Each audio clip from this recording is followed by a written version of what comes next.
Hello, hi, this is Gregory Muna, aka Master Moo, with your weekly installment of Intermittent Podcast. Art is the Church of God the Creator, where we say that with a smile, but we say it because on whatever level we mean it. Whatever those words mean to us personally, we mean it. We believe in art, we believe in the application of skill and discipline to innate human creativity, to create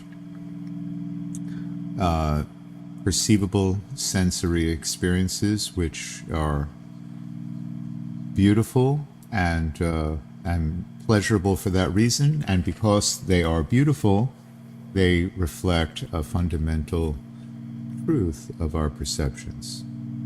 You know, if we experience a beautiful music, we're experiencing the reality of hearing. If we experience a beautiful visual art, we are experiencing the reality of our visual perceptions. And the same is true of our auditory and olfactory and tactile experiences as well.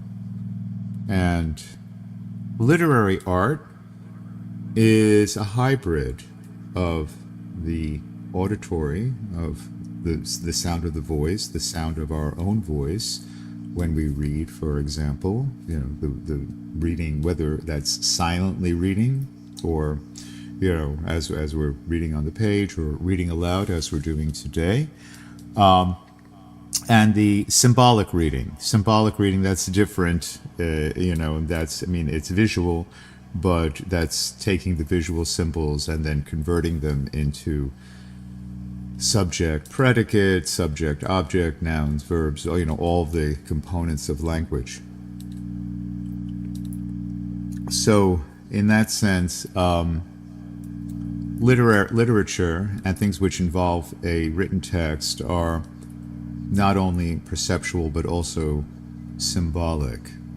And symbolic art is, in this sort of theological schema, when we say God the Creator, what I'm really talking about is the importance of our sense perceptions. But our symbolic interpretation of symbolic symbols, be they language or mathematical symbols or musical symbols on the page, any type of symbolic representation, that's really a rational process, and that is what I would call the Holy Spirit, or more directly in my way of thinking, the daughter, Sophia, sort of the daughter of God. And so much for metaphysical speculation or perhaps theosophical divagation. So this is part 2 of Shakespeare's Sonnets. And last week we read through Sonnets 1 through 75. And we're using the standard Folger Shakespeare Library online. So we're using the sort of standardized modern version of the sonnets. And we're using as a study guide Helen Wendler's The Art of Shakespeare's Sonnets, which breaks down each sonnet into quatrain 1, quatrain 2, quatrain 3, and the couplet, volta and the couplet. So, I'm not going to analyze each poem in terms of rhymes and scan. I mean, the basics of the sonnet, iambic pentameter, the general Shakespearean A, B, C, D, C, quatrain 1, quatrain 2, listen for C, D, C, D in quatrain 2, and quatrain 3, listen for E, F, observe the volta, the sort of the jump, the conceptual jump, and the final heroic couplet, G, G. Generally speaking, there are variations on this pattern. As a quick recap, we read through in Sonnets 1 through 75, first the procreation sonnets, which were Shakespeare, the poet, who was taking on a mentor or a pedagogical role trying to convince this beautiful but sort of feckless young man to give up his life of being a narcissistic playboy and to settle down and to get married and have kids with the enticement that his beauty, his physical attractiveness will live on through his children. And that was the basic setup of the procreation sonnets. But then after sonnet 18, there is a shift where the poet is becoming increasingly aware that the poet secretly harbors romantic and erotic feelings for the beautiful young, irresponsible, beautiful young man, and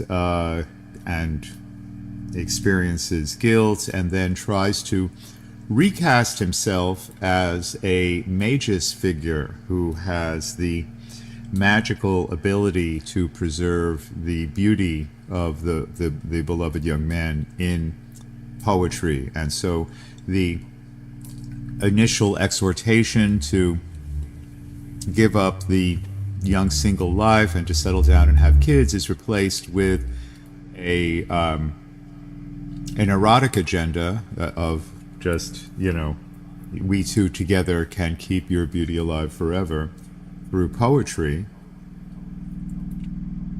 And then towards the end of the sequence, we had premonitions of the two other figures, the dark lady, who is appearing on the horizon, and also the rival poet. And so the poet, Shakespeare, becomes increasingly apparent. There are other divagations. There's a period where the poet, Shakespeare, goes on a voyage or is physically absent. Perhaps he goes into London to manage his theater, or perhaps he went to Stratford to visit his wife and kids. Keep this in mind, of course, that this is a conservative, religious, patriarchal society in which expression of same-sex desire is completely taboo. And there were poems which expressed that anguish of the closet, that whatever feelings that they may have must be kept secret. What is strongly, well, it's more than implied, it's stated in the poems that it's not unrequited, that there are mutual feelings for them both, but that they both have to be, the poet and the fair young man, have to be silent about it because of their patriarchal, sexist, homophobic society. The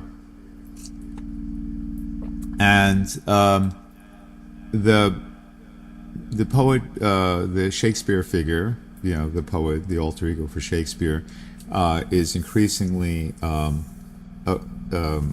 afraid and paranoid that the beloved will be stolen by a higher status poet. The poet is constantly bemoaning his low social status, that he's just, in the eyes of the world, just a theater manager, a servant, nothing more, whereas there are other poets who are more celebrated. For example, Christopher Marlowe, that's one potential candidate for the rival poet. There may have been others, who were more celebrated, more wealthy, who might be more attractive and might steal away the attention of the fair young man.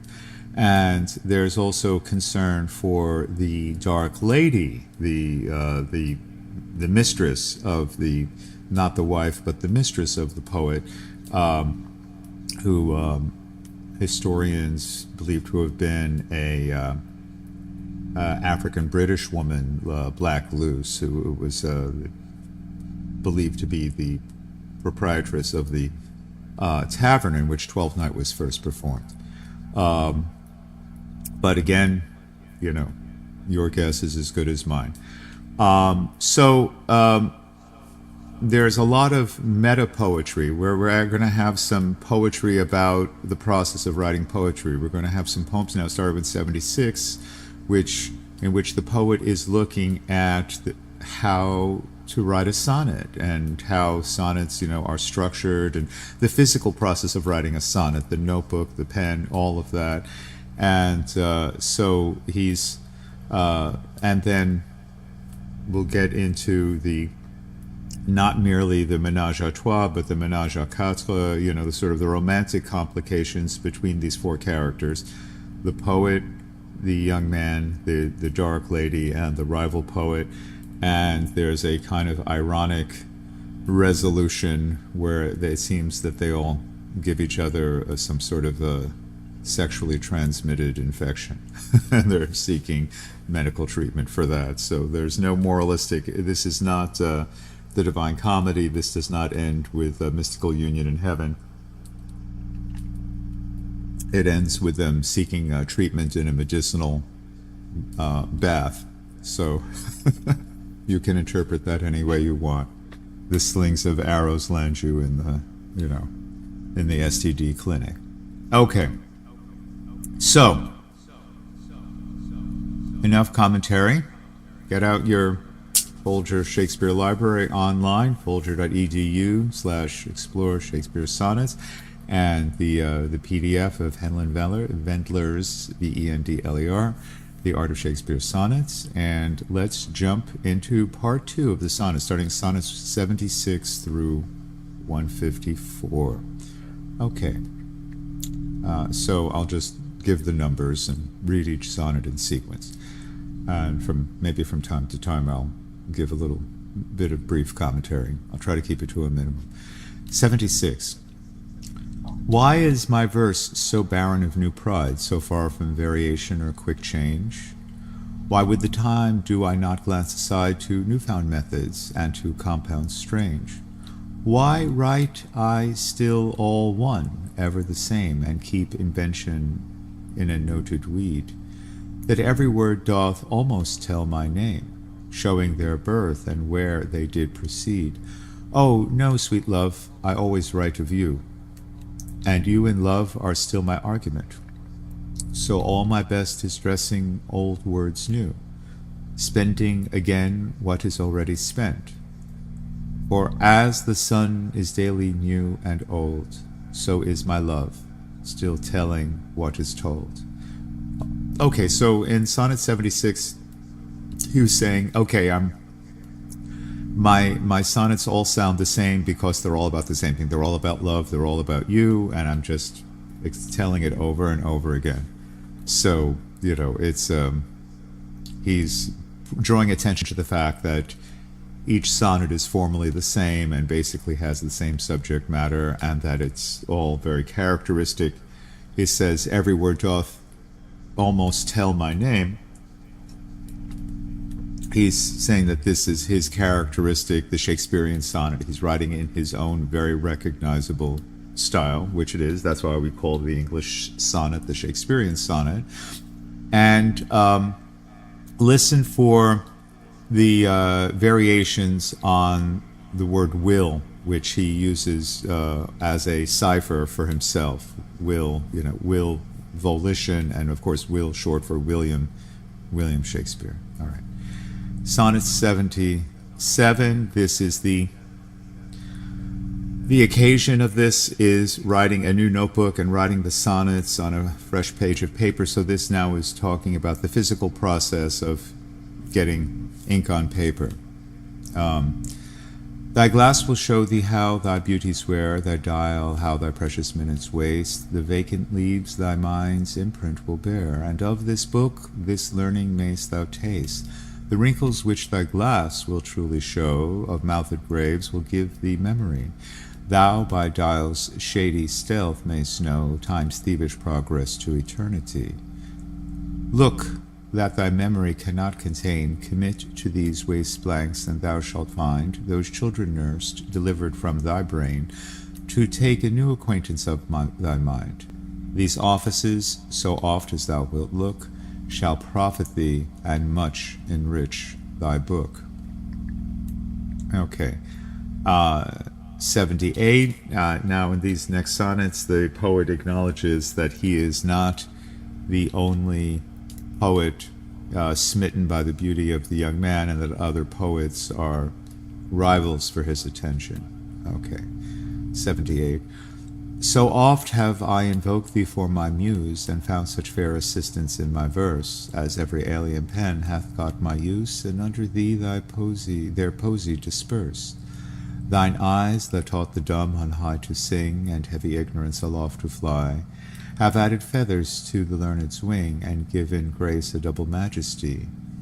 Yet be most proud of that which I compile, whose influence is thine and born of thee. In others' works thou dost but mend the style, and arts with thy sweet graces graced be. But thou art all my art, and dost advance as high as learning my rude ignorance. So notice the repetition, the way he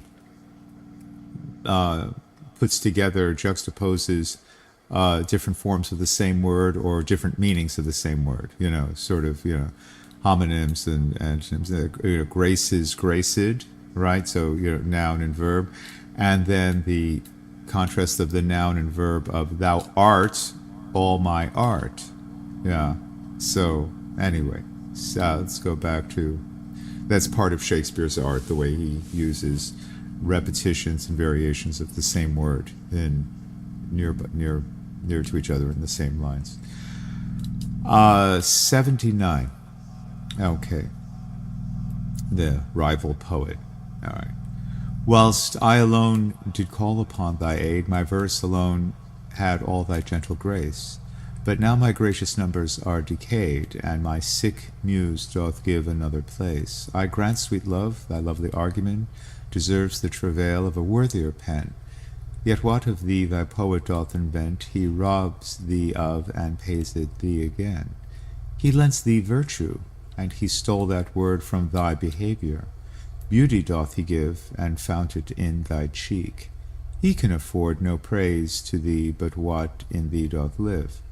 Then thank him not for that which he doth say, since what he owes thee thou thyself dost pay. And we're continuing now in Sonnet 80 with a metaphor of ships on the ocean. Oh, how I faint when I of you do write, knowing a better spirit doth use your name, and in the praise thereof spends all his might, to make me tongue-tied speaking of your fame. But since your worth wide as the ocean is, the humble as the proudest sail doth bear, my saucy bark, inferior far to his, on your broad main doth wilfully appear. Your shallowest help will hold me up afloat, whilst he upon your soundless deep doth ride. Or, being racked, I am a worthless boat, he of tall building and of goodly pride. Then, if he thrive and I be cast away, the worst was this, my love was my decay. And so, obviously, the ocean and the ships are, sexual metaphors. I mean, since your worth wide as the ocean is, my saucy bark, and whilst he upon your soundless deep doth ride, you can, again, it's open to erotic interpretation. 81. All right, meditation on death, a memento mori, or a premonition. Sonnet 81. Or I shall live your epitaph to make, or you survive when I in earth am rotten. From hence your memory death cannot take, although in me each part will be forgotten. Your name from hence immortal life shall have, though I once gone to all the world must die. The earth can yield me but a common grave. When you entombed in men's eyes shall lie, your monument shall be my gentle verse, which eyes not yet created shall o'erread, and tongues to be your being shall rehearse. When all the breathers of this world are dead, you still shall live, such virtue hath my pen, when breath most breathes even in the mouths of men. So we can view this as a pendant to Sonnet 18, as long as they're advised to see, and men will breathe. The image of men breathing. Again, the juxtaposition of two word forms: breath breathes, right? And the breathers, so breathing is the sort of the metaphor here in contrast to death, right? And yeah, okay. And but again, the poet is affirming his supernatural power of his writing. You still shall live. Such virtue hath my pen. He's proclaiming his greatness as a poet, despite his low social status in this life. Okay. All right. These next two sonnets again show awareness of the rival poet, or perhaps rival poets, possibly plural. I grant thou wert not married to my muse, and therefore mayst without attaint o'erlook the dedicated words which writers use of their fair subject, blessing every book. Thou art as fair in knowledge as in hue, finding thy worth a limit past my praise, and therefore art enforced to seek anew some fresher stamp of thine pettering days, and do so, love. Yet, when they have devised what strained touches rhetoric can lend, thou, truly fair, wert truly sympathized in true plain words by thy true telling friend, and their gross painting might be better used, where cheeks need blood, in thee it is abused. 83.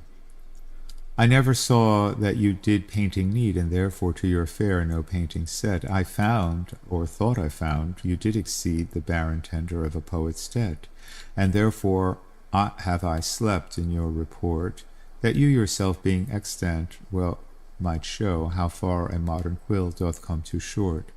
Speaking of worth, what worth in you doth grow, this silence for my sin you did impute, which shall be most my glory, being dumb, for I impair not beauty, being mute, while others would give life and bring a tomb.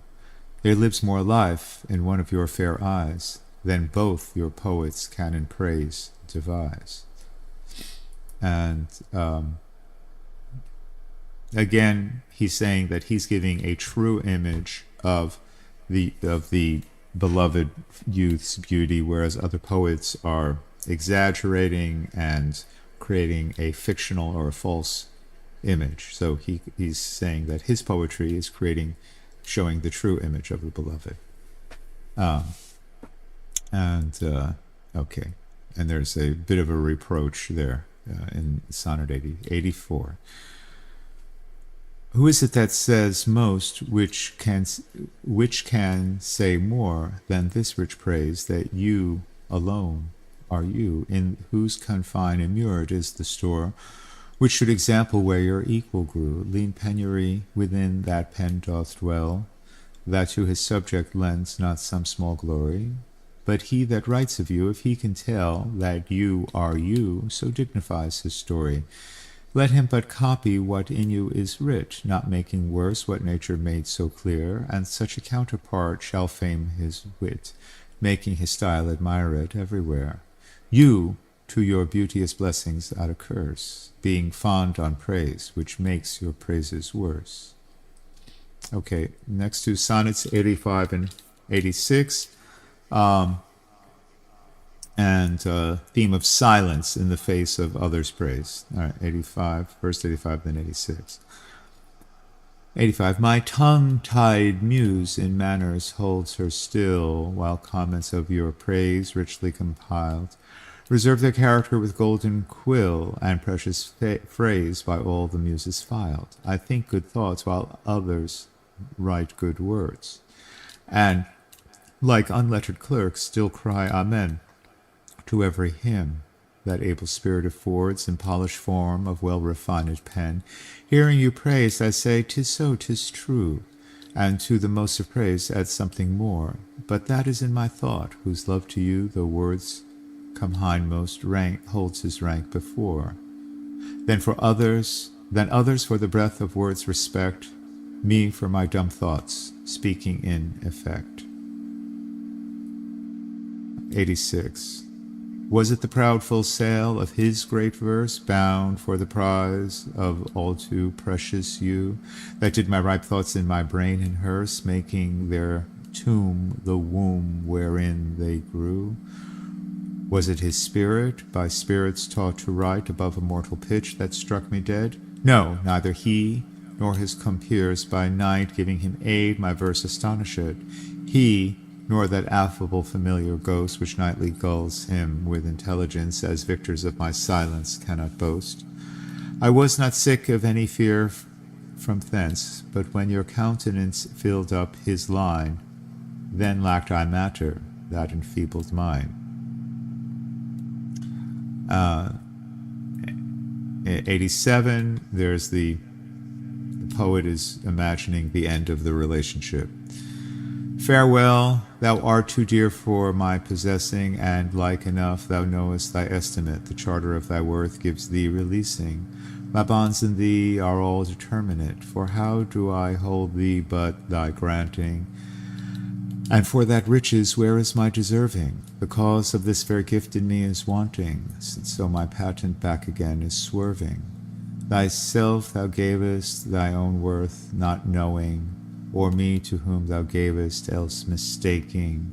So thy great gift, upon misprision growing, comes home again on better judgment making. Thus have I had thee as a dream doth flatter, in sleep a king, but waking no such matter. Of course, we notice that there was the ing in almost every line except the quatrain ing 8, and then that makes the big contrast, all these gerunds with the final couplet, flatter, matter. Beautifully crafted poem. All right. 88, these next three sonnets are, the poet is considering sort of coming out and forsaking his reputation. And again, he's used the metaphor of marriage here, but not to the marriage of true minds amid impediments. He's imagining a spiritual marriage between the poet and the fair youth, not an actual legal heterosexual marriage, but he's envisioning a same-sex union, which of course was impossible in his time. 88. When thou shalt be disposed to set me light and place my merit in the eye of scorn, upon thy side myself I'll fight and prove thee virtuous, though thou art forsworn. With my own weakness being best acquainted upon thy part, I can set down a story of faults concealed, wherein I am attained that thou in losing me shall win much glory. And I by this will be a gainer too, for bending all my loving thoughts on thee, the injuries that to myself I do, doing thee vantage, double vantage me. Such is my love, to thee I so belong, that for thy right myself will bear all wrong. 89. Say that thou didst forsake me for some fault, and I will comment upon that offense. Speak of my lameness, and I straight will halt against thy reasons, making no defense. Thou canst not, love, disgrace me half so ill, to set a form upon desired changed, as I myself disgrace, knowing thy will. I will acquaintance strangle and look strange, be absent from thy walks, and in my tongue thy sweet beloved name no more shall dwell, lest I, too much profane, shall do it wrong, and haply of our old acquaintance tell. For thee, against myself, I'll vow debate, for I must ne'er love him whom thou dost hate. 90. Then hate me when thou wilt, if ever now. Now, while the world is bent my deeds to cross, join with the spite of fortune, make me bow, and do not drop in for an after loss. Ah, do not, when my heart hath scaped the sorrow, come in the rearward of a conquered woe. Give not a windy night, a rainy morrow, to linger out a purposed overthrow.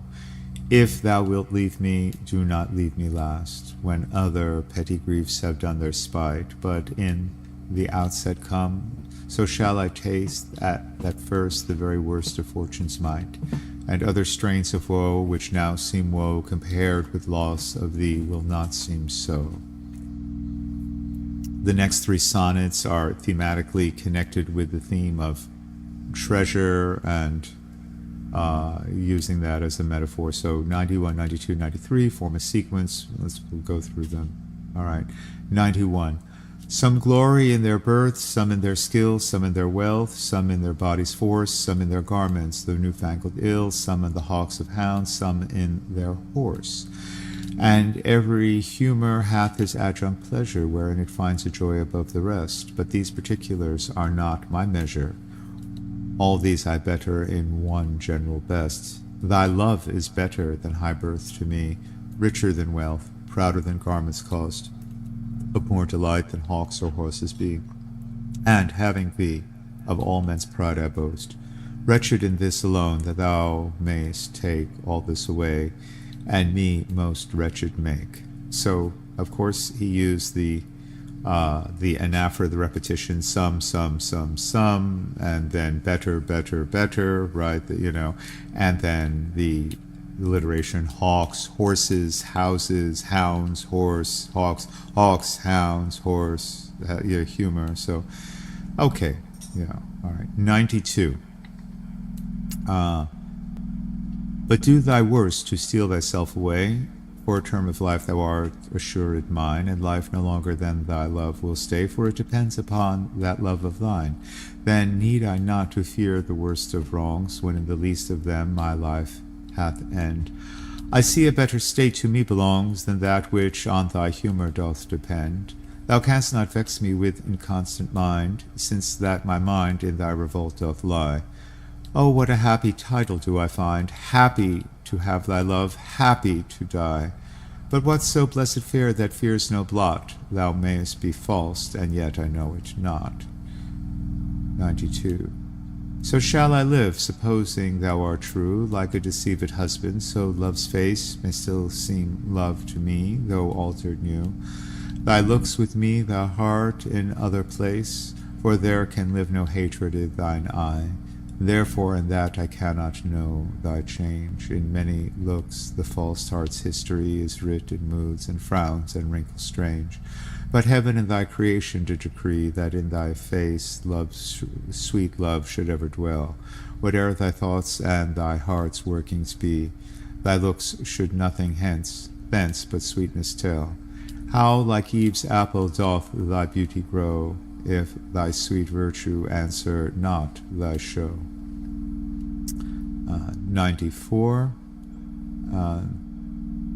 Reflections on social class.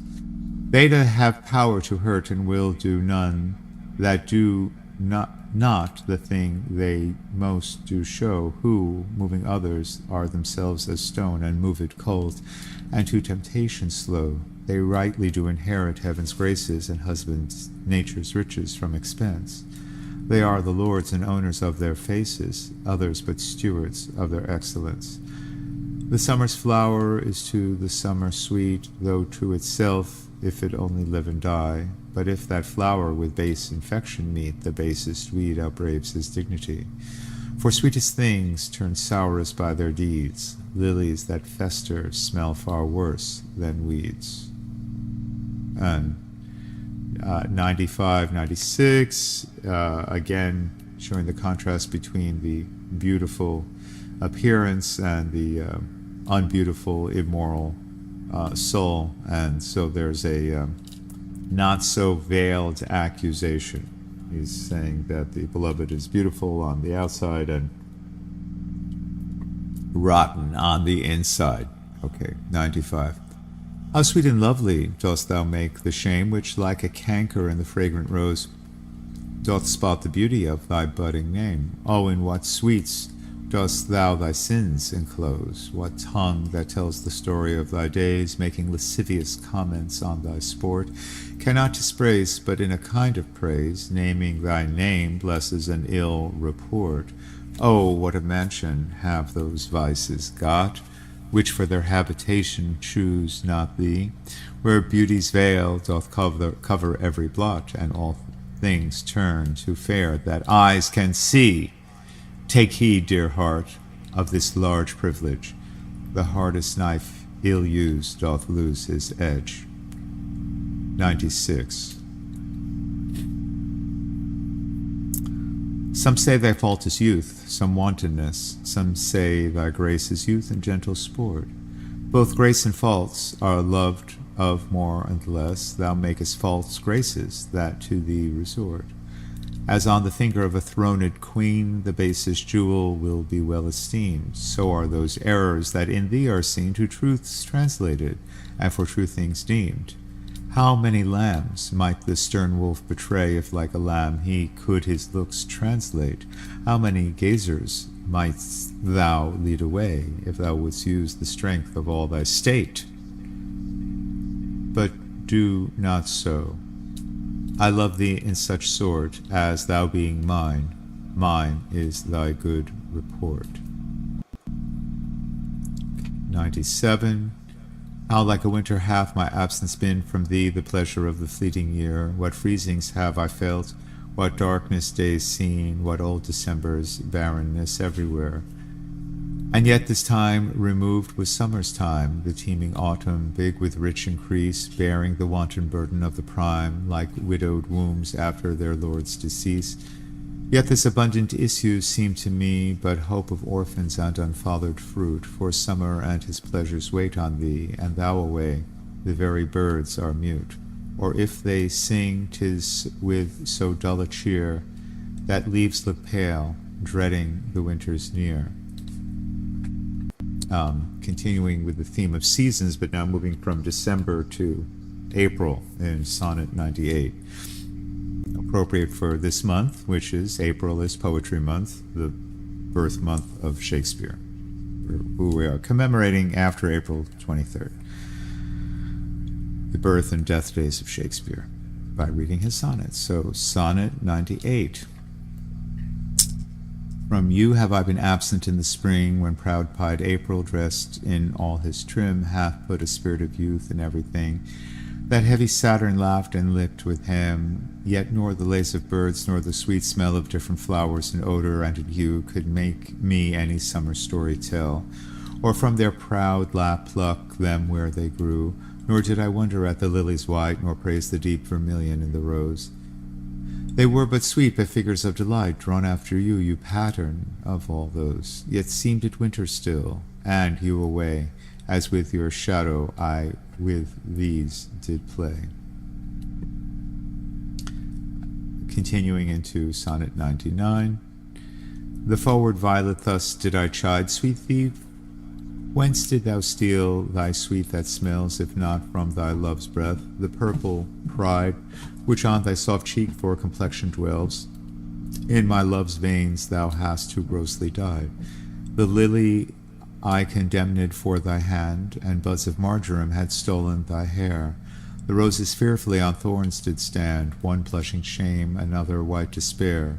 A third, nor red nor white, had stolen both, and to his robbery had annexed thy breath. But for his theft and pride of all his growth, a vengeful canker ate him up to death. More flowers I noted, yet none I could see, but sweeter color it had stolen from thee. The next four sonnets, the poet is trying to revive his positive vision of love in sonnets 100 through 103. So the poet is calling upon the muse for inspiration, for love poetry. Where art thou, muse, that thou forgetst so long to speak of that which gives thee all thy might? Spend'st thou thy fury on some worthless song, darkening thy power to lend base subjects light? Return, forgetful muse, and straight redeem in gentle numbers time so idly spent. Sing to the ear that doth thy lays esteem, and gives thy pen both skill and argument. Rise, resty muse, my love's sweet face survey, if time have any wrinkle graven there. If any be a satire to decay, and make time's spoils despise it everywhere. Give my love fame faster than time wastes life, so thou preventest his scythe and crooked knife. 101. O truant muse, what shall be thy amends for thy neglect of truth and beauty died? For truth and beauty on my love depends, so dost thou too, and therein dignified, make answer, muse. Wilt thou not haply say, Truth needs no color, with his color fixed. Beauty no pencil, beauty's truth to lay. But best is best if never intermixed. Because he needs no praise, wilt thou be dumb? Excuse not silence so, for it lies in thee to make him much outlive a gilded tomb, and to be praised of ages yet to be. Then do thy office muse. I teach thee how to make him seem long hence, as he shows now. 102. My love is strengthened, though more weak in seeming. I love not less, though less the show appear. That love is merchandise, whose rich esteeming the owner's tongue doth publish everywhere. Our love was new, but when in the spring I was wont to greet it with my lays, as Philomel in summer's front doth sing, and stops his pipe in growth of riper days. Nor that the summer is less pleasant now, but when her mournful hymns did hush the night, but that wild burdens every bough, and sweet-grown common lose their dear delight. Therefore, like her, I sometime hold my tongue, because I would not dull you with my song. And the last in the sequence, an apology for silence. Alack, what poverty my muse brings forth, that having such a scope to show her pride, the argument is bare of more worth, and when it hath my added praise beside, oh, blame me not, if I no more can write. Look in your glass, there appears a face that overgoes my blunt invention quite, dulling my lines and doing me disgrace. Were it not sinful then, striving to mend, to mar the subject that before was well, for to no other pass my verses tend than of your graces and your gifts to tell. And more, much more, than in my verse can sit, your own glass shows you when you look in it. 104. To me, fair friend, you can never be old, or as you were when first your eye I met. Such seems your beauty still. 3 winters cold have from the forest shook 3 summers' pride. 3 beauteous springs to yellow autumn turned. In process of the seasons I have seen 3 April perfumes and 3 hot Junes burned, since first I saw you fresh, which yet are green. Ah, yet doth beauty, like a dial hand, steal from his figure, and no pace perceived. So your sweet hue, which methinks still doth stand, hath motion, and mine eye may be deceived. For fear of which, hear this, thou age unbred, ere you were born was beauty's summer dead. 105. Let not my love be called idolatry, nor my beloved as an idol show, since all alike my songs and praises be to one of one, such still and ever so. Kind is my love today, tomorrow kind, still constant in a wondrous excellence. Therefore my verse, to constancy confined, one thing expressing, leaves out difference. Fair, kind, and true is all my argument. Fair, kind, and true, varying to other words. And in this change is my invention spent. 3 themes in one, which wondrous scope affords. Fair, kind, and true have often lived alone, which 3 till now have never kept seat in one. So he denies that he has raised his love to the level of a religion, but then he makes the characteristics of the beloved into a kind of trinity. So, you can take that with a grain of salt. Okay. Shakespeare is no conventional believer of any kind, obviously. All right, 106. When in the chronicle of wasted time I see descriptions of the fairest wights, and beauty making beautiful old rhyme in praise of ladies dead and lovely knights, then in the blazon of sweet beauty's best, of hand, of foot, of lip or eye, of brow, I see their antique pen would have expressed even such a beauty as you master now. For all their praises are but prophecies of this our time, all you prefiguring. For they not looked with divining eyes, they had not skill enough your worth to sing. For we, which now behold these present days, have eyes to wonder, but lack tongues to praise. This is another example of meta-poetry, because here he talks about the technique of blazon, of the poetic in sonnet, of the love sonnet, of the blossom, giving metaphors of beauty to each part of the lover's body. And so he's contrasting his skill in blazon to the inferior, lesser skills of older poets, and he's saying that now he's, in the present day, there is this unique epitome of beauty in the fair beloved, right, the fair youth.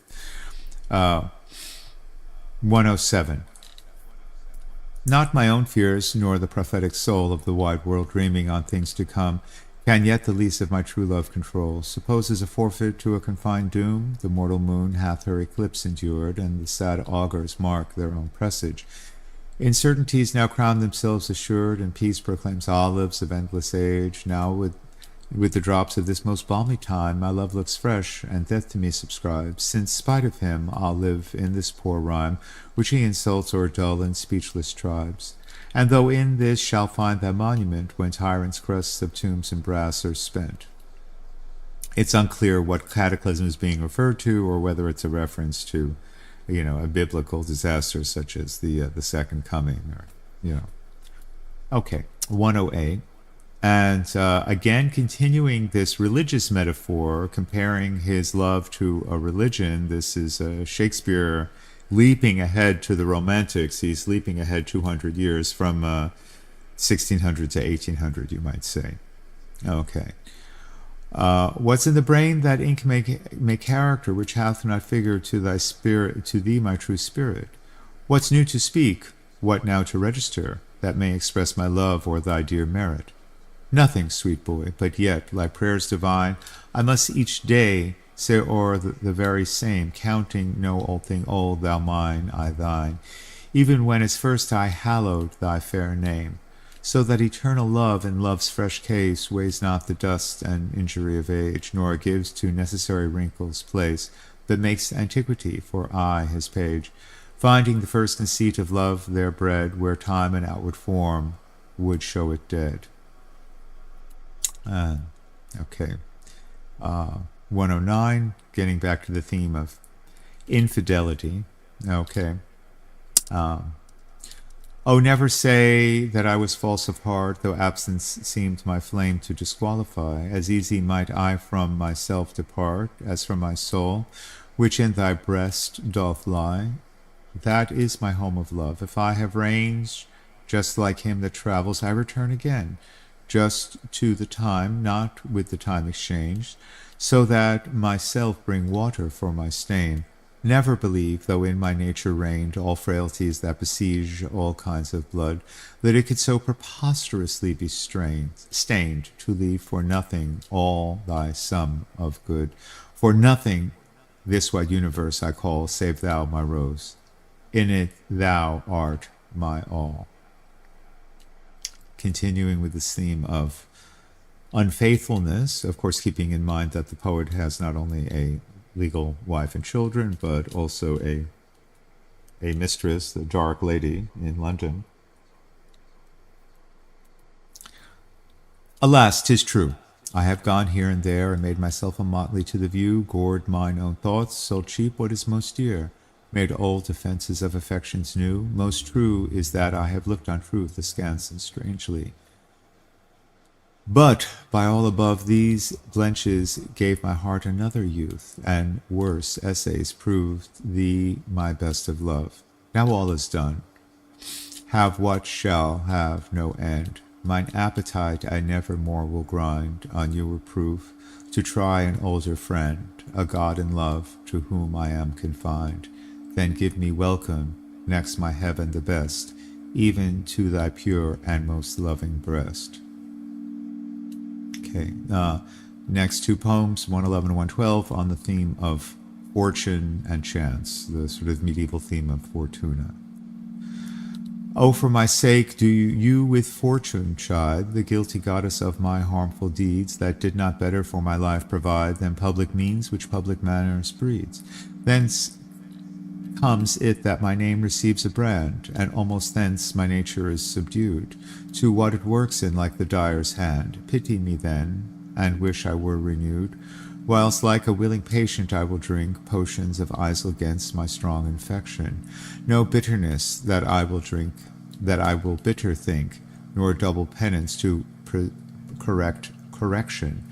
Pity me then, dear friend, and I assure you that even your pity is enough to cure me. So the repetitions, pity, pity, correct, correction, so on, right? And the presaging the theme of infection, which comes back at the very end, right? As not metaphorical, but literal. All right, 112. Your love and pity doth the impression fill, which vulgar scandal stamped upon my brow. For what care I who calls me well or ill? So you, or green, my bad, my good allow. You are all the world, and I must strive to know my shames and praises from your tongue. None else to me, nor I to none alive, that my steeled sense or changes right or wrong. In so profound abysm I throw all care of others' voices that my adders sensed to critic and to flatterer stopped are. Mark how with my neglect I do dispense, you are so strongly in my purpose bred, all the world besides me thinks are dead. Okay, the next two, 113 and 114, are linked in the sort of mystical vision, all-encompassing vision of the beloved of the fair youth. 113. Since I left you, mine eye is in my mind, and that which governs me to go about doth part his function, and is partly blind, seems seeing, but effectually is out, for it no form delivers to the heart of bird, of flower, or shape which it doth latch. Of his quick objects hath the mind no part, nor his own vision holds what it doth catch. For if it sees the roots or gentlest sight, the most sweet favour or deformedst creature, the mountain or the sea, the day or night, the crow or dove, it shapes them to your feature. Incapable of more, replete with you, my most true mind thus maketh mine eye untrue. 114. Or whether doth my mind, being crowned with you, drink up the monarch's plague, this flattery, or whether shall I say mine eye saith true, that your love taught it this alchemy, to make of monsters and things into jest such cherubims as your sweet self resemble, creating every bad a perfect best, as fast as objects to his beams assemble? Oh, 'tis the first, 'tis flattery in my seeing, and my great mind most kingly drinks it up. Mine eye well knows with what his gust is greeting, and to his palate doth prepare the cup.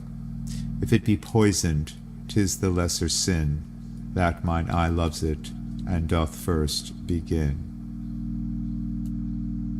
And 115, another meta-poem, a poem about poetry and writing poetry. So when he talks about lines, he's speaking of the lines of his own poetry. Those lines that I before have writ do lie, even though that said I could not love you dearer. Yet then my judgment knew no reason why my most full flame should afterwards burn clearer, but reckoning time, whose millioned accidents creep entwixt vows and change decrees of kings, tan sacred beauty blunt the sharpest intents, divert strong minds to the course of altering things. Alas, why fearing of time's tyranny might I not then say, now I love you best, when I was uncertain or uncertainty, crowning the present, doubting of the rest. Love is a babe, then might I say no, to give full growth to that which still doth grow. And now, the famous marriage sonnet, but again keep in mind that this is being addressed to the fair youth, not to a legally marriageable female partner.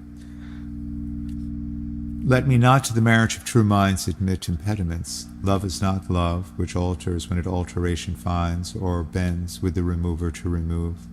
Oh no, it is an ever-fixed mark, that looks on tempest and is never shaken. It is the star to every wandering bark, whose worth's unknown, although his height be taken. Love's not time's full, though rosy lips and cheeks within his bending sickle's compass come. Love alters not with his brief hours and weeks, but bears it out even to the edge of doom. If this be error, and upon me proved, I never writ, nor no man ever loved. Okay, so there's endless poetic riches we can unpack in this text, but I think it's significant that in this theme of marriage, there are no gendered pronouns, no specific sex roles of man and woman being specified. So it's a vision of marriage which is beyond any concept of gender, which perhaps what makes it so powerful. Okay, 117. Well, 117, 118, 119, 120 are self-accusation and explanation, and the poet sort of defending his culpability. Yeah, so we'll try to read these in sequence, starting with 117 and through 120. Accuse me thus, that I have scanted all when I should your great deserts repay. Forgot upon your dearest love to call, whereto all bonds do tie me day by day, that I have frequent been with unknown minds, and given to time your own dear purchased right, that I have hoisted sail to all the winds, which should transport me farther from your sight. Book both my willfulness and errors down, and unjust proofs surmise accumulate. Bring me within the level of your frown, but shoot not at me your wakened hate. Since my appeal, says I, did strive to prove the constancy and virtue of your love. 118. Like as to make our appetites more keen, with eager compounds we our palate urge, as to prevent our maladies unseen. We sicken to shun sickness when we purge. Even so, being full of your ne'er cloying sweetness, to bitter sauces did I frame my feeding, and, sick of welfare, found a kind of meekness, to be diseased ere there was true meeting. Thus policy and love, to anticipate the ills that were not, grew to faults assured, and brought to medicine a healthful state, which rank of goodness could by ill be cured. But thence I am, learned the lesson true, drug poisons him that so fell sick of you. 119. What potions have I drunk of siren tears, distilled from limbecks foul as hell within, applying fears to hope, and hopes to fears, still losing when I saw myself to win. What wretched errors hath my heart committed, whilst it thought itself so blessed never. Now have mine eyes out of the spheres been fitted, in the distraction of this madding fever. O benefit of ill! Now I find true that better is by evil still made better, and ruined love, when it is built anew, grows fairer than at first, more strong, far greater. So I return rebuked to my content, and gain by ill's thrice more than I have spent. Notice how this theme of reversal and reversal of health is represented in chiasmus and reversal of grammatic structures. For example, fears to hopes and hopes to fears, their reversal. And notice the internal rhyme between fears and spheres and so on. So very, very artful poem. And the fourth in the sequence, 120. That you were once unkind befriends me now, and that for sorrow which I then did feel, needs must I under my transgression bow, unless my nerves were brass or hammered steel. For if you were by my unkindness shaken, as I by yours, you've passed a hell of time, and I a tyrant have no leisure taken to weigh how once I suffered in your crime. Oh, that our night of woe might have remembered my deepest sense, how hard true sorrow hits, and soon to you as you to me then tendered the humble salve which wounded bosom fits. But that your trespass now becomes a fee, mine ransoms yours, and yours must ransom me. Again, there's that final reversal of the chiasmus, mine ransoms yours, yours must ransom me. showing sort of the parallelism of the lover and the beloved, and sort of a mirror image. And notice how these four sonnets have a metaphorical theme of illness, sickness, medicine, disease, which is implicit, which is metaphorical here, but becomes explicit at the end of the sequence, which we are starting to move towards now in Sonnet 121. Again, continuing this theme of adversity and challenge to love. 121. 'Tis better to be vile than vile esteemed, when not to be receives reproach of being, and the just pleasure lost, which is so deemed, not by our feeling, but by others seeing. Why should others' false adulterate eyes give salutation to my sportive blood, or on my frailties? Why are frailer spies, which in their wills count bad, what I think good? No, I am that I am, and they that level at my abuses reckon up their own. I may be straight, though they themselves be bevel. By their rank thoughts my deeds must not be shown. Unless this general evil they maintain, all men are bad, and in their badness reign. 122, again the theme of the notebook, the book, the physical book in which the poems are given, and so drawing attention to the physical act of writing poems and the physical existence of the poem as on the page, within a book, within a tablet book. Okay. Thy gift, thy tables are within my brain, full character with lasting memory, which shall above that idle rank remain beyond all date, even to eternity, or at the least so long as brain and heart have faculty by nature to subsist, till each to raised oblivion yields his part. Of thee thy record never can be missed. That poor retention could not so much hold, nor need I tallies thy dear love to score. Therefore to give them from me was I bold, to trust those tables that receive thee more. To keep an adjunct to remember thee were to import forgetfulness in me. This also seems to be an apology for a misplaced notebook.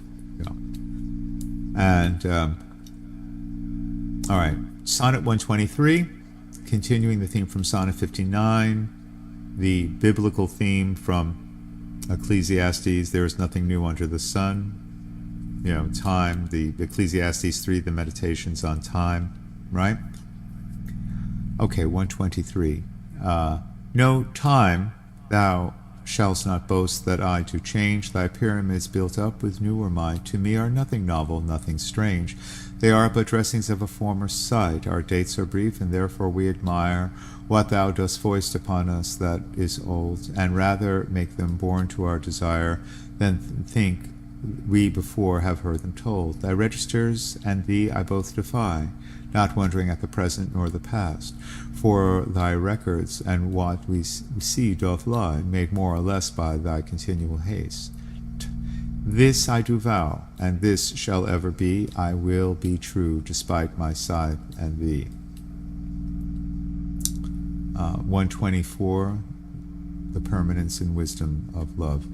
If my dear love were but the child of state, it might for fortune's bastard be unfathered, as subject to time's love or to time's hate, weeds among weeds or flowers with flowers gathered. No, it was builded far from accident. It suffers not in smiling pomp, nor falls under the blow of thrallet discontent, where to the inviting time our fashion calls.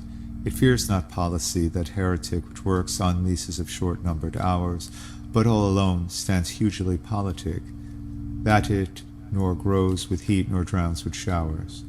To this I witness call the fools of time, which die for goodness, who have lived for crime.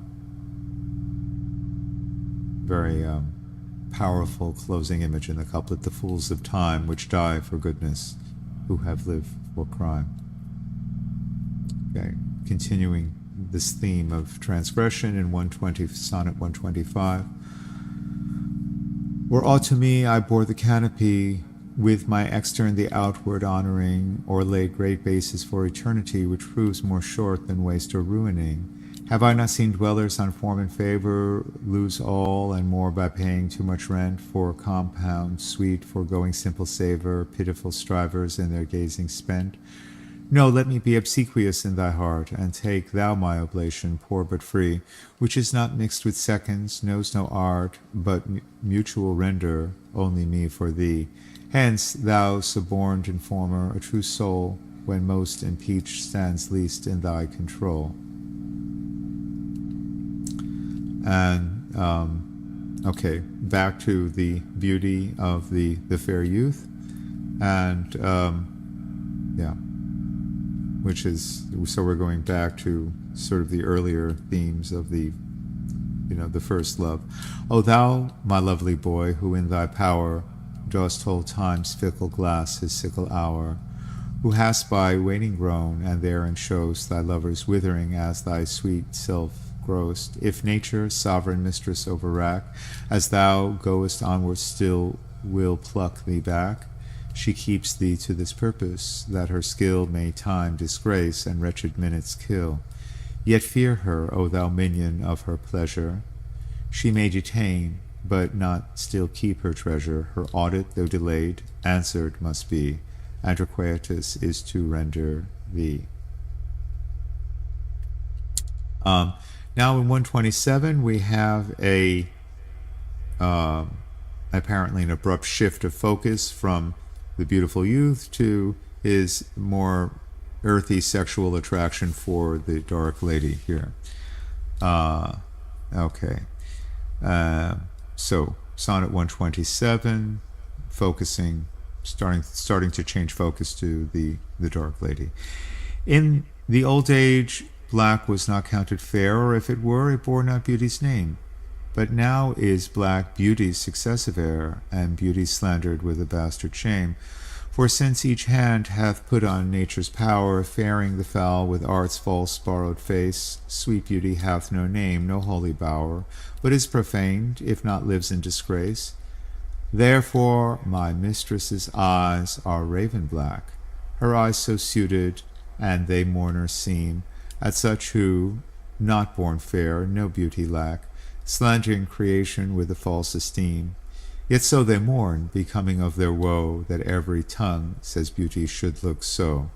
Okay, so this is an early expression of the thought of black is beautiful, the beauty of blackness. Yeah. All right, 128. And the metaphor here is music. How oft when thou my music placed upon that blessed wood whose motion sounds with thy sweet fingers when thou gently swayest the wiry concords that mine ear confounds. Do I envy those jacks that nimble leap to kiss the tenward inward of my hand, whilst those my poor lips, which should that harvest reap, at the wood's boldness by thee blushing stand, to be so tickled they would change their state and situation with those dancing chips, o'er whom thy fingers walk with gentle gait, making dead wood more blessed than living lips? Since saucy jacks so happy are in this, give them thy fingers, me thy lips to kiss. So very eroticized image of the fingers on the keyboard instrument, very sexualized image of the pleasure of playing a keyboard instrument and the pleasure of physical touching with fingers or lips. Okay. 129, sexual lust and its waxing and waning. The expensive spirit in a waste of shame is lust in action, and till action lust is perjured, murderous, bloody, full of blame, savage, extreme, rude, cruel, not to trust, enjoyed no sooner but despised straight, past reason hunted and no sooner had, past reason hated as a swallowed bait, on purpose laid to make the taker mad, mad in pursuit and in possession so, had, having, and quest to have extreme, a bliss in proof, and proved a very woe, before a joy proposed, behind a dream. All this the world well knows, yet none know well to shun the heaven that leads men to this hell.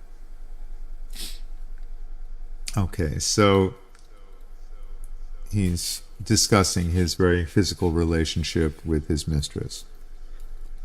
And here's the sort of famous anti-blason, sort of making negative comparisons with the various parts of the bodies, but in a spirit of love and lust.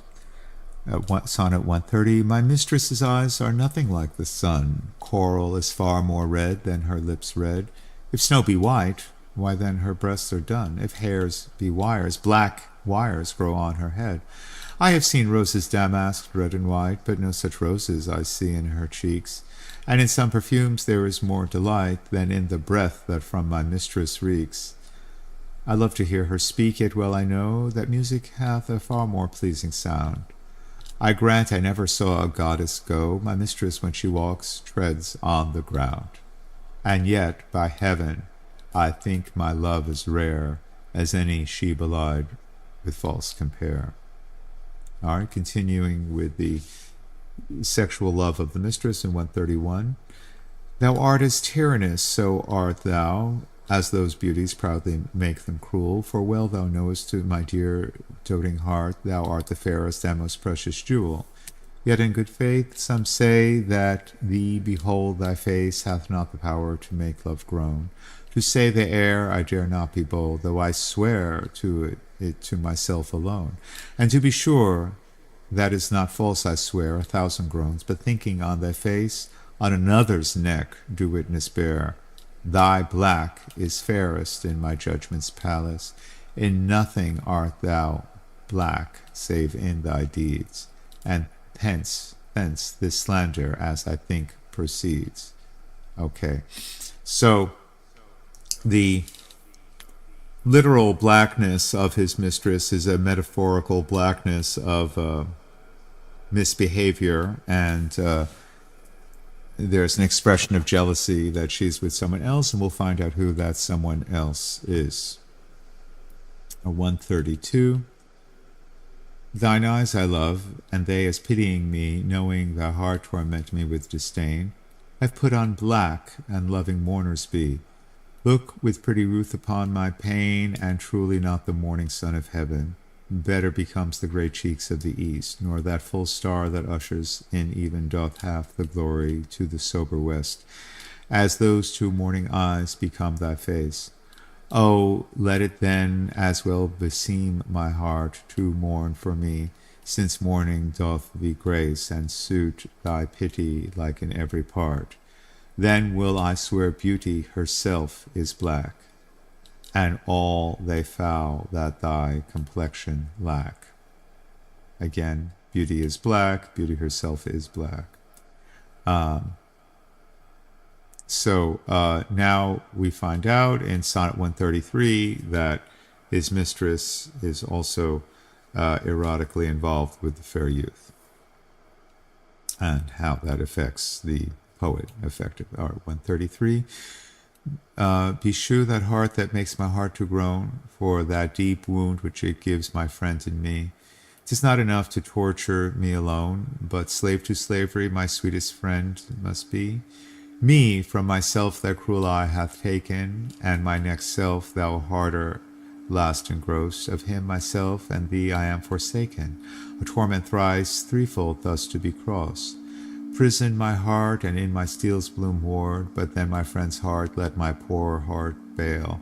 Whoe'er keeps me, let my heart be his guard. Thou canst not then use rigor in my jail. And yet thou wilt, for I, being pent in thee, perforce am thine, and all that is in me. Again, he's looking at his apparent betrayal of the young man having an affair with his mistress. Okay.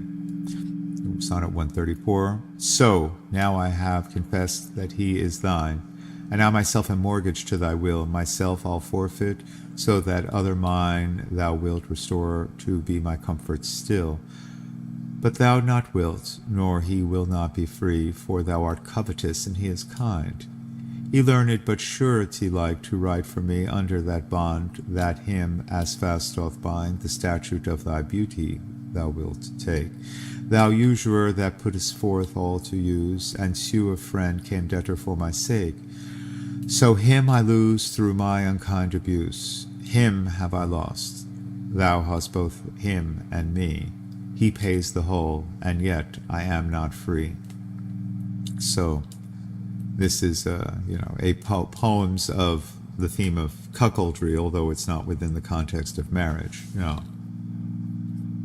And in the next two sonnets, 135, 136, the poet is begging his promiscuous mistress to allow her back into his bed. So he's continuing this sort of masochistic self-laceration in front of his two lovers who are ignoring him. 135, whoever hath her wish, thou hast thy will, and will to boot, and will in overplus.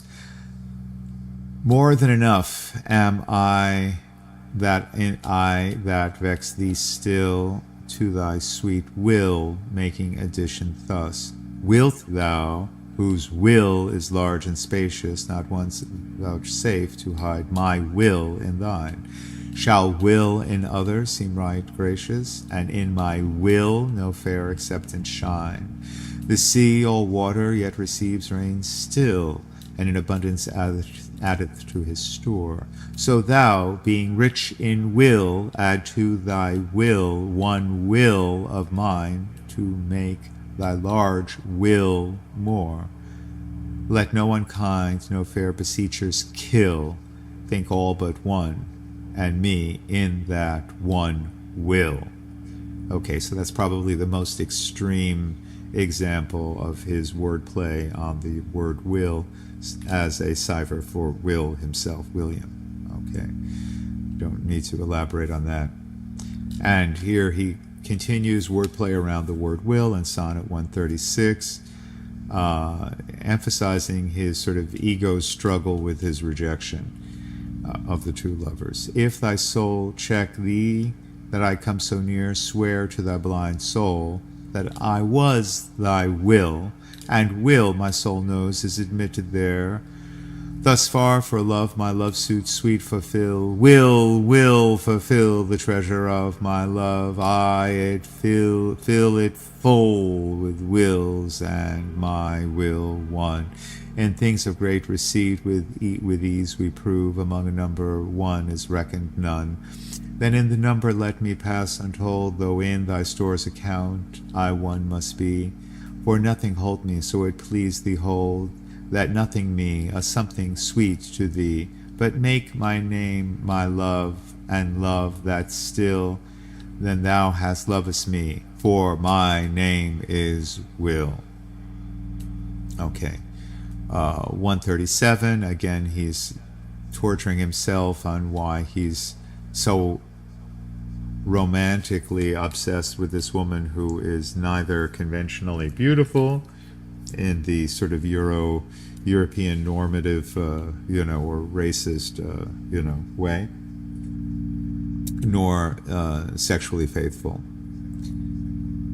Thou blind fool, love, what dost thou to mine eyes, that they behold see not what they see? They know what beauty is, see where it lies, yet what the best it take the worst to be. If eyes corrupt by over-partial looks be anchored in the bay where all men ride, why of eyes falsehood hast thou forged hooks, whereto the judgment of my heart is tied? Why should my heart think that a several plot which mine heart knows the wide world's commonplace, or mine eyes, seeing this, say this is not, to put fair truth upon so foul a face? In things right true my heart and eyes have erred, and to this false plague are they now transferred. Okay, so the continuing with this contemplation on his betrayal, 138. When my love swears she is made of truth, I do believe her, though I know she lies, that she might think me some untutored youth, unlearned in the world's false subtleties, thus vainly thinking that she thinks me young, though she knows my days are past the best. Simply I credit her false-speaking tongue. On both sides thus is simple truth suppressed. But wherefore says she not she is unjust, and wherefore say not I that I am old? Oh, love's best habit is in seeming trust, and age in love loves not to have years told. Therefore I lie with her, and she with me, and in our faults by lies we flattered be. And of course the double entendre, the double meaning of I lie with her and she with me, is we lie to each other and we lay together sexually, right? So sort of the happiness of love and all of that. Okay, 139. Oh, call me not to justify the wrong that in thy unkindness lays upon my heart. Wound me not with thine eye, but with thy tongue.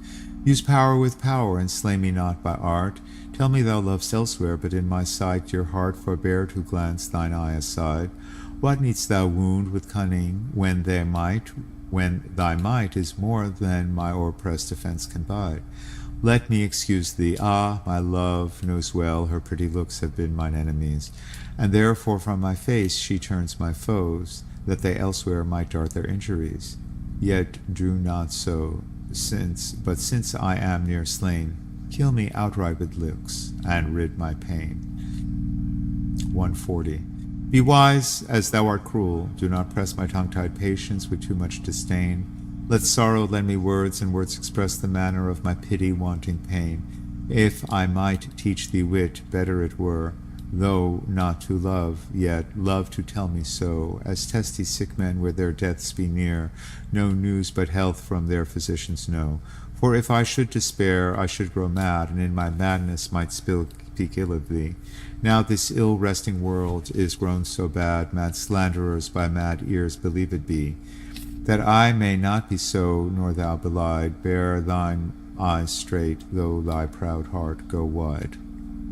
141. And in faith I do not love thee with mine eyes, for they in thee see 1,000 errors note.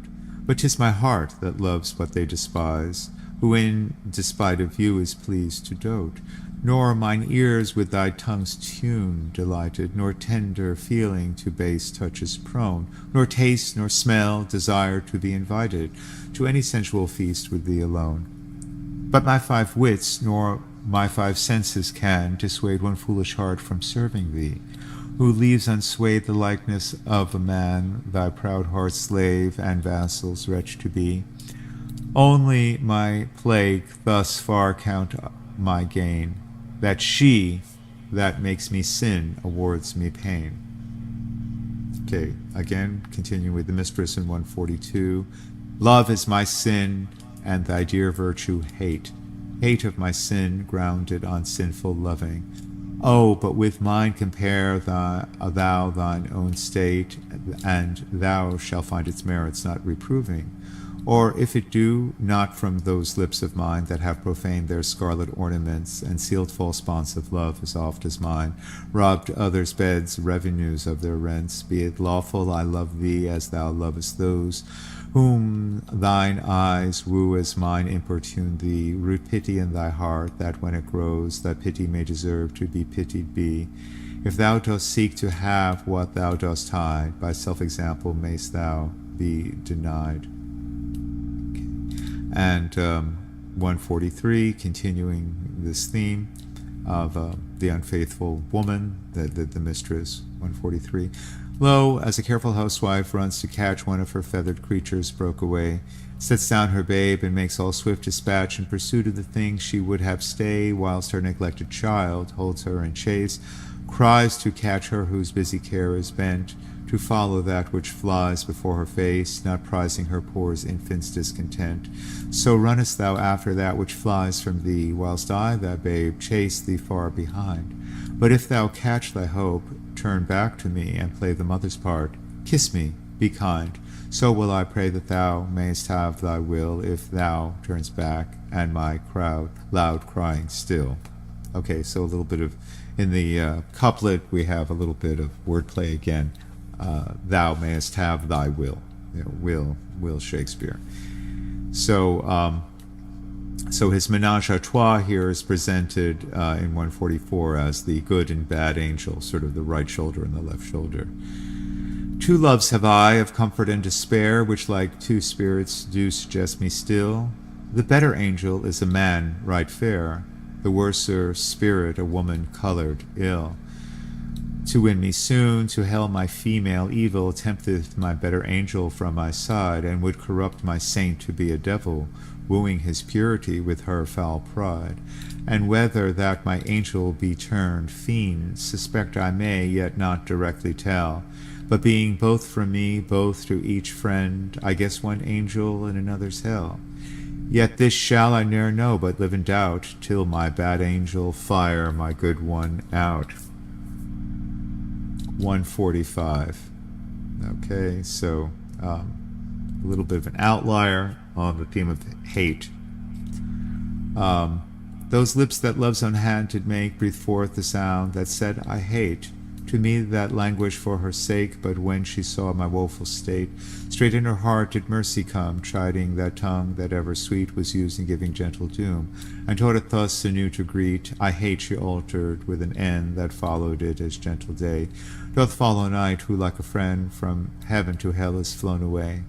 I hate from hate away she threw, and saved my life, saying, not you. This sonnet stands out from the others in that it's not a pentameter, it's a tetrameter. So, and its versification is less sophisticated than the others, but nevertheless it fits in the overall theme of love and hate and conflicted love. 146, back to the more metaphysical contemplations of the mature sonnets. 146. Poor soul, the center of my sinful earth, pressed with these rebel powers that thee array, why dost thou pine within and suffer dearth, painting thy outward wall so costly gay? Why so large cost, having so short a lease, dost thou upon thy fading mansion spend? Shall worms, inheritors of this excess, eat up thy charge? Is this thy body's end? Then, soul, live thou upon thy servant's lost, and let that pine to aggravate thy store. By terms divine in selling hours of dross, within be fed, without be rich no more. So shalt thou feed on death that feeds on men, and death once dead, there's no more dying then. Okay, the metaphor of love, lust for the woman, and sickness here. My love is as a fever longing still for that which longer nurseth the disease, feeding on that which doth preserve the ill, the uncertain sickly appetite to please. My reason, the physician to my love, angry that his prescriptions are not kept, hath left me, and I desperate now approve. Desire is death, which physic did accept. Past cure am I, now reason is past cure, and frantic mad with evermore unrest. My thoughts and my discourse as madmen are, at random from the truth vainly expressed. For I have sworn thee fair, and thought thee bright, who art black as hell, as dark as night. So the metaphor with sexually transmitted disease and illness and madness and death is very clear. And the image of blindness is continued in Sonnet 148. O me, what eyes hath love put in my head, which have no correspondence with true sight? Or if they have, where is my judgment fled that censures false what they see aright? If that be fair, thereon my false eyes dote, what means the world to say it not so? If it be not, then love doth well denote. Love's eye is not so true as all men's know. How can it? Oh, can love's eye be true that is so vexed with watching and with tears? No marvel then, though I mistake my view, the sun itself sees not till heaven clears. O cunning love, with tears thou keepest me blind, lest eyes well seeing thy foul faults should find. 149, again addressed to the lady, the dark lady. 149. Count'st thou, O cruel, say I love thee not, when I against myself with thee partake? Do I not think on thee when I forgot I am of myself all tyrant for thy sake? Who hateth thee that I do call my friend, on whom frownest thou that I do fawn upon? Nay, if thou lurest on me, do I not spend revenge upon myself with present moan? What merit do I in myself respect, that is so proud thy service to despise, when all my best doth worship thy defect, commanded by the motion of thine eyes? But love, hate on, for now I know thy mind. Those that can see thou lovest, and I am blind. Continuing with love and hate for the Dark Lady in poem in Sonnet 150. Oh, from what power hast thou this powerful might, with insufficiency my heart to sway, to make me give the lie to my true sight, and swear that brightness doth grace the day? Whence hast thou this becoming of things ill, that in the very refuse of thy deeds there is such strength and warranties of skill, that in my mind thy worst all best exceeds? Who taught thee how to make me love thee more, the more I hear and see just because of hate? O thou I love what others do abhor, with others thou shouldst not abhor my state. If thy unworthiness raise love in thee, more worthy I to be beloved of thee. 151, again, he's masochistically bemoaning his sexual obsession with the Dark Lady, and secondarily others. Okay. Love is too young to know what conscience is, yet who knows what conscience, who knows not conscience is born of love. Then, gentle cheater, urge not my amiss, lest guilty of my faults thy sweet self prove. For thou betraying me, I do betray my nobler part to my gross body's treason.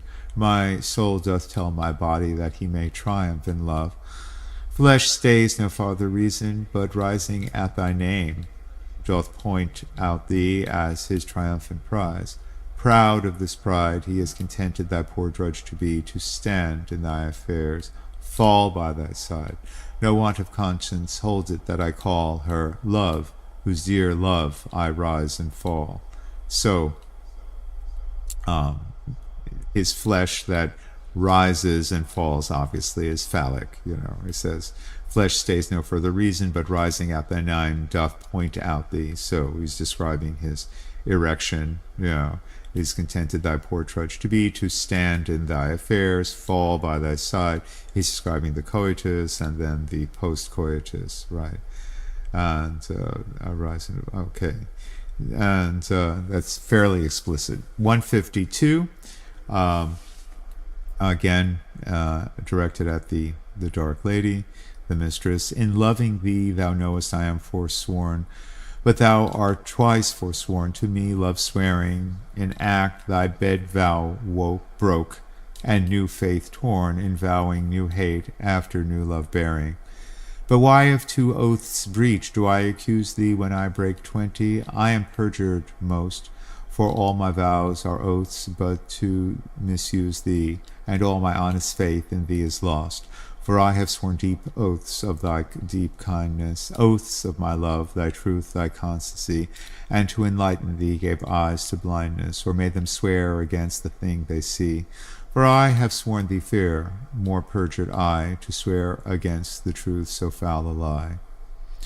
And these final sonnets are sort of metaphorically tying up the whole ménage à trois, ménage à quatre in a kind of a ironic, metaphor of Cupid, right, and love, right?